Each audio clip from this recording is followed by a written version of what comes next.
Olá, boa noite a todos. Quarta-feira, 22 de dezembro. Veja agora os destaques de hoje, aqui no Segunda Edição. Investigação. Bebê de 1 ano e 3 meses se enforca com alça de lancheira. Foi numa creche em Canoas. A polícia quer saber o que causou o incidente. Já já os detalhes. Escândalo. Bispo católico é acusado de pedofilia no interior do estado. Veja a denúncia contra o religioso. Ele passava a mão na minha perna, ele pegava a minha mão na mão dele, ele gostava muito de mim, me dava abraços longos, afetuosos. Hoje eu vejo que eram afetuosos demais. Solidariedade e oportunidade. Conheça o projeto que forma profissionais para o mercado de trabalho e ainda ajuda crianças carentes. É esse tipo de ação que a gente compartilha sempre. O SBT Rio Grande, Segunda Edição, começa agora e eu te convido. Vem com a gente.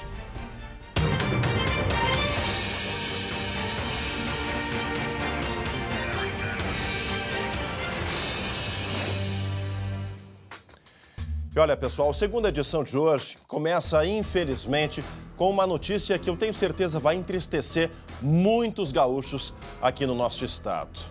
E não tem como ser diferente. Um bebê, 1 ano e 3 meses, está internado, lutando pela vida em estado muito grave aqui em Canoas, na região metropolitana, depois de ser vítima de enforcamento. E o detalhe, esse menino estava em uma creche particular da cidade. Vamos conversar ao vivo agora com a repórter Yasmin Luz, que acompanha esse caso trágico. Yasmin, já começou a investigação, a Polícia Civil já tem alguma linha certa para acompanhar essa história. Boa noite, Yasmin. Boa noite, Chemalha, e a todos que nos acompanham. Olha, um caso difícil, pesado, que envolve esse menino de 1 ano e 3 meses. A polícia não descarta nenhuma linha de investigação. Inclusive, na tarde de hoje, já ouviu a professora que estava com essa criança e outros 13 alunos em sala de aula no momento em que aconteceu esse acidente e também ouviu a diretora para entender e para saber o que realmente aconteceu. Esse caso aqui em Canoas está gerando comoção, que aconteceu na tarde de ontem, e os detalhes a gente confere na reportagem. O local foi fechado em respeito à família da criança. Juliana trabalha em frente à escola e viu quando a ambulância chegou por volta das 3 horas da tarde desta terça. A gente viu quando os paramédicos desceram, já com os aparelhos, cilindro de oxigênio e tudo. Demorou bastante a reanimação ali, aquele agito, aquela correria. Até que então, em seguida, a mãe chegou, né? Desesperada. Segundo a polícia, o menino de 1 ano e 3 meses colocou a cabeça na alça de uma lancheira que estava pendurada em um gancho na parede e acabou se enforcando e desmaiou. A mochila está penduradinha, a alça está aqui assim, ela vem de costas para a parede. Entra, engancha a cabeça, caminha para frente, gira, quando gira faz uma torção e se estrangula. E não consegue se livrar disso, ela acaba ficando com a cabeça encostada na parede, de costas para a professora. A direção da creche Amor Perfeito chamou o socorro, que chegou em menos de 5 minutos. Em seguida, registrou ocorrência na polícia. No momento do acidente, a professora estava com outras 14 crianças em sala de aula. De acordo com a polícia, em seu depoimento, ela disse que pensou que o menino estaria brincando. Câmeras de segurança estão sendo analisadas para saber se houve algum tipo de negligência. A diretora da escola começou a prestar depoimento no fim da tarde. A criança está internada em estado gravíssimo no Hospital Universitário de Canoas. Que história, né, gente? E nessa época de ano fica toda a nossa torcida para esse bebê, para esse menino, né? 1 ano e 3 meses. E o alerta, né, para creches municipais, estaduais, também particulares. Todo cuidado, né? Eram 13 crianças, uma professora. Realmente algo que nos parece ser um incidente, uma tragédia. E a gente torce pela recuperação desse menino e consiga aí reverter esse quadro de saúde. E olha, passa bem o policial federal e vereador gaúcho que foi baleado numa operação na zona oeste, lá do Rio de Janeiro. Um menino de 5 anos e um homem de 57 também ficaram feridos. A criança está em estado grave. A Polícia Federal informou que entrava ontem no bairro Rio das Pedras quando foi recebida a tiros por um segurança do chefe da milícia na mesma região. A corporação afirma que não revidou e conseguiu prender o chefe do bando armado.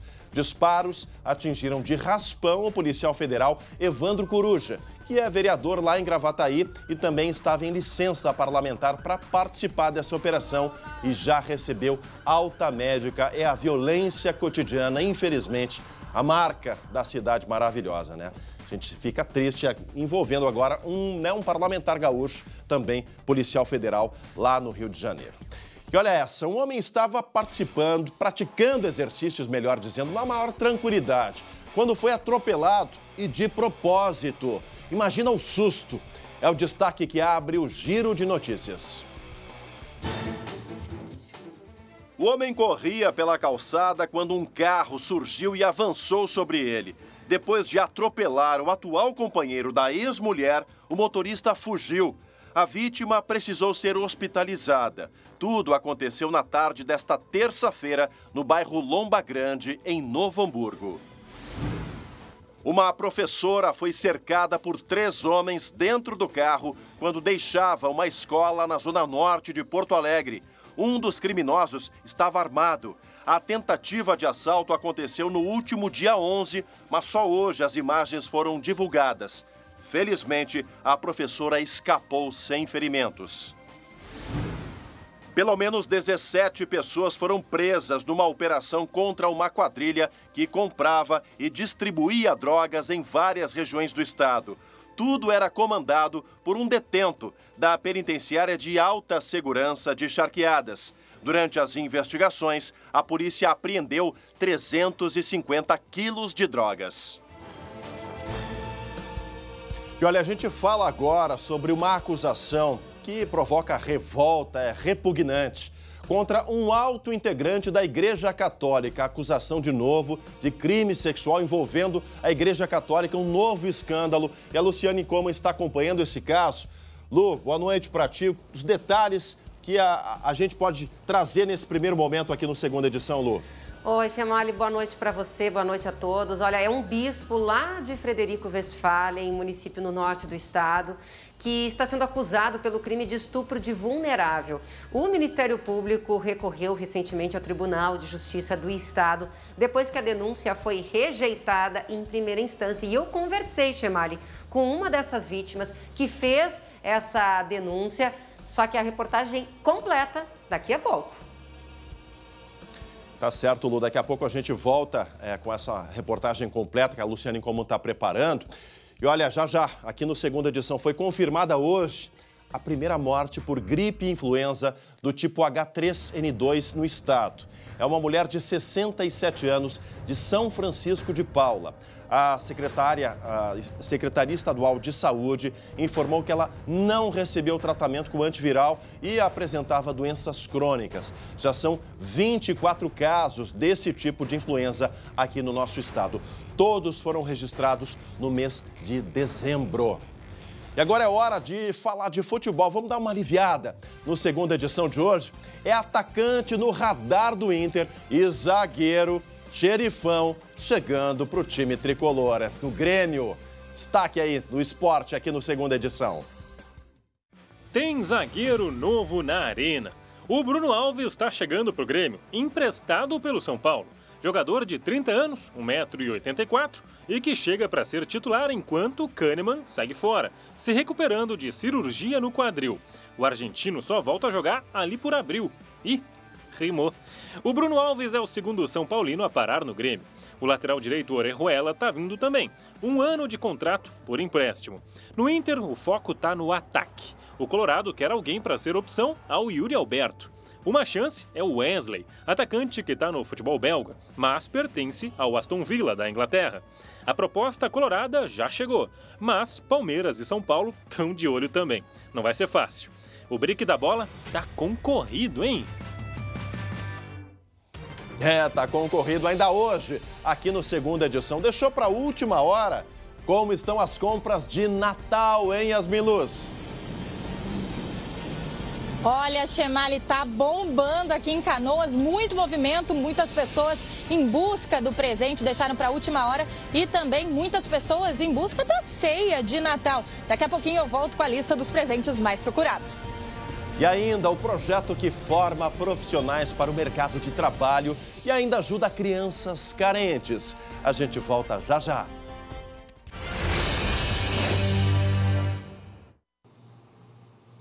Voltamos com a Segunda Edição para todo o nosso Rio Grande. Olha só, gente, neste período de férias, não tem nada mais legal do que deixar as crianças brincarem na areia e na piscina. E para que os pequenos fiquem seguros, invista no protetor solar FPS 60 Kids Revitarte Solar da Farmácias Associadas. Ele é hipoalergênico, dermatologicamente testado, não é oleoso e é resistente à água. Não tem corantes, nem fragrância e conta com a proteção UVA e UVB.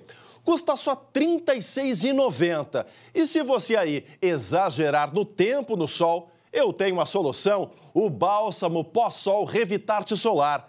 Dermatologicamente testado, ele vai hidratar e refrescar a sua pele. Com aloe vera, ele ajuda a acalmar e a proporcionar conforto à pele. Vá até a Associadas mais próxima e garanta o seu por apenas R$ 17,90. E não esqueça do seu cartão de vantagens para aproveitar essas ofertas, hein? É isso aí, Feliz Natal a todo o time da Farmácias Associadas. A gente segue com as principais notícias do nosso estado aqui no Segunda Edição. E olha essa, o destaque, um bispo de Frederico Westphalen, no norte do estado, é acusado do crime de estupro de vulnerável. O Ministério Público recorreu ao Tribunal de Justiça do Estado depois que a denúncia foi rejeitada na primeira instância. Veja na reportagem da Luciane Coman. Órfã de mãe e em conflito com o pai, Tainá foi acolhida no apartamento do bispo de Frederico Westphalen, a 400 quilômetros de Porto Alegre, no final de 2008, depois de procurar o conselho tutelar por conta própria. Tinha 13 anos e se chamava Lucas. Depois disso, fez a transição de gênero. Segundo Tainá, os abusos do bispo Dom Antônio Carlos Rossi Keller começaram nos passeios. Ele é o chefe da diocese da cidade de 31 mil habitantes e de outros 56 municípios da região. Ele passava a mão na minha perna, ele pegava a minha mão na mão dele, que gostava muito de mim, me dava abraços longos, afetuosos. Hoje eu vejo que eram afetuosos demais. Dentro do apartamento, as investidas se intensificaram. Ele me chamou para o escritório, ele disse que queria me mostrar uma coisa no computador, fechou a cortina, trancou a porta e me levantou da cadeira e me deu um beijo. E ele me disse que fazia isso porque me amava. Meses depois, segundo ela, o bispo começou a forçá-la a praticar sexo oral. Durante todo um ano, porque começou no dia 18 de fevereiro e terminou no dia 17 de fevereiro do outro ano, e eu lembro da data porque era uma quarta-feira de cinzas. Em 2017, 6 padres e 6 fiéis assinaram uma carta enviada às arquidioceses de Passo Fundo e Brasília, em que alertam fortes indícios de homossexualidade e envolvimento com menores no interior do clero e do clero com seminaristas. Em abril do mesmo ano, o grupo enviou e-mail para os arcebispos das duas cidades com o relato dos abusos sofridos por Tainá e de outras denúncias de pedofilia. Um dos padres que assina o documento é Claudir Zucchi, que trabalhou por 27 anos na região. Segundo ele, além de Tainá, havia pelo menos mais 2 vítimas de abusos sexuais.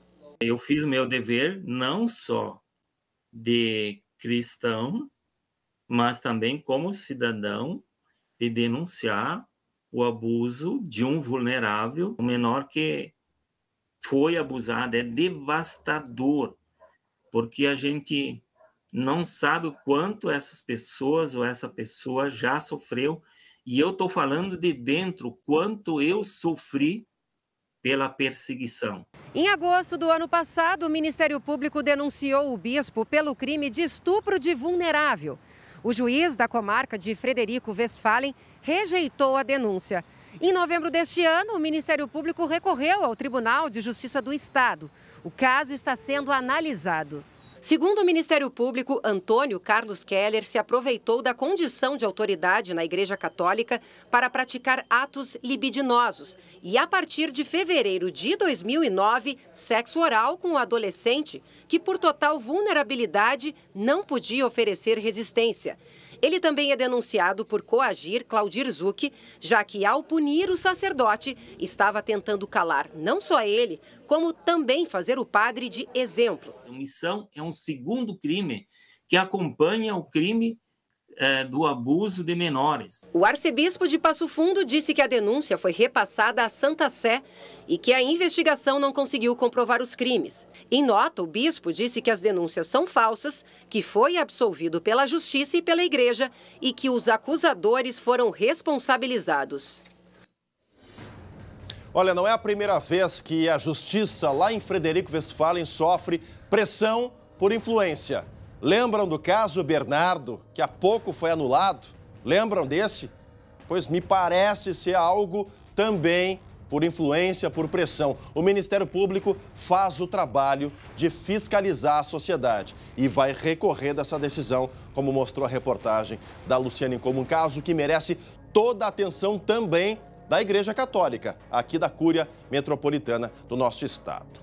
Vamos trocar de assunto? Vamos deixar essas questões da justiça para a polícia, para o judiciário. Eu quero saber de você aí. Deixou para a última hora para comprar os presentes de Natal? Pois então vamos ao vivo, vamos voltar para a rua, lá no shopping em Canoas, para mostrar o movimento na busca desses agrados natalinos. Yasmin Luz, agora com uma notícia mais leve, minha amiga, muita gente aí movimentando, buscando aí representar o bom velhinho, Yasmin. Olha, Chemali, tá bombando. E eu digo o seguinte, se ano passado o Papai Noel foi mais magrinho, com certeza nesse ano quem se comportou vai ganhar mais presente. Pelo menos é o que a gente percebe aqui no Parque Shopping Canoas. Vou pedir para o nosso colega, o Edmilson Schenck, mostrar. Tem até fila, as pessoas estão procurando as lojas, todo mundo com pelo menos uma sacolinha. E olha, Chemali, tem presente para todos os gostos, para todos os bolsos. O que a gente percebeu? A gente tinha prometido trazer a lista dos presentes mais procurados e varia de chinelo, perfume, livro, até mesmo para aqueles presentes mais caros. E claro que as pessoas, elas estão querendo presentear os seus entes mais próximos, pai, mãe, namorado. Chemali, olha, eu vou te confessar, eu sou esse tipo de pessoa que deixou para a última hora. Inclusive, daqui a pouquinho eu vou fazer minhas últimas compras, viu? Tá certo, Yasmin, obrigado, boas compras. Feliz Natal, eu fui às compras hoje, com certeza. E olha, nesse clima natalino de solidariedade, uma história lá do Vale do Taquari. Alunos de escolas públicas ganharam bicicletas reformadas por eles mesmos. Olha só. Bicicletas novas, pintadas e em condições de uso. Nem parece que estavam sucateadas e prestes a ir para o lixo. Mas as magrelas foram salvas por uma iniciativa comunitária. Normalmente, né, essas bicicletas que ficam apreendidas e que não se localiza o proprietário, elas acabam se deteriorando dentro do depósito da delegacia e posteriormente são descartadas, né? Da delegacia de Lajeado, as bikes foram levadas para a oficina. Lá, os alunos do Senai praticaram o que aprenderam na teoria do curso de mecânica de bicicletas. Limpa, lixa, pinta, troca freio, muda pneu. E assim, as bicicletas ficam prontas para rodar de novo. Eles vão enxergar concretamente o resultado de um aprendizado. É algo que inicia abstrato, precisa de uma certa sequência e eles recebem ao final um resultado concreto de alguma coisa que eles aprenderam. Douglas, que o diga. Aluno do curso, ele colocou a mão na massa, aprendeu uma profissão e, de quebra, foi para casa com uma bicicleta quase novinha. Ao todo, 17 foram entregues para 2 escolas públicas na última semana. É uma aprendizagem para a vida deles, talvez seja a profissão de alguns, e temos 2 alunos que vão ingressar no trabalho mesmo nessa profissão. A ideia foi inspirada em outro projeto do Ministério Público já bastante conhecido. O Alquimia recupera celulares apreendidos em presídios para uso de alunos de escolas públicas. A intenção agora é ampliar as 2 ações para outras cidades da região e seguir inspirando os estudantes. A gente normalmente se envolve com problemas e aqui estamos envolvidos com soluções. E é o mais bonito ainda porque é uma solução que foi construída coletivamente. Iniciou com a ideia de alguns empresários, passou pela Polícia Civil, passou pelo Senai, que é da aprendizagem, e termina dentro da escola, onde talvez tudo devesse começar e terminar. Uma nova alquimia capaz de transformar problemas em movimento. Antes de transformar uma bicicleta, o projeto teve como grande objetivo transformação de vida desses alunos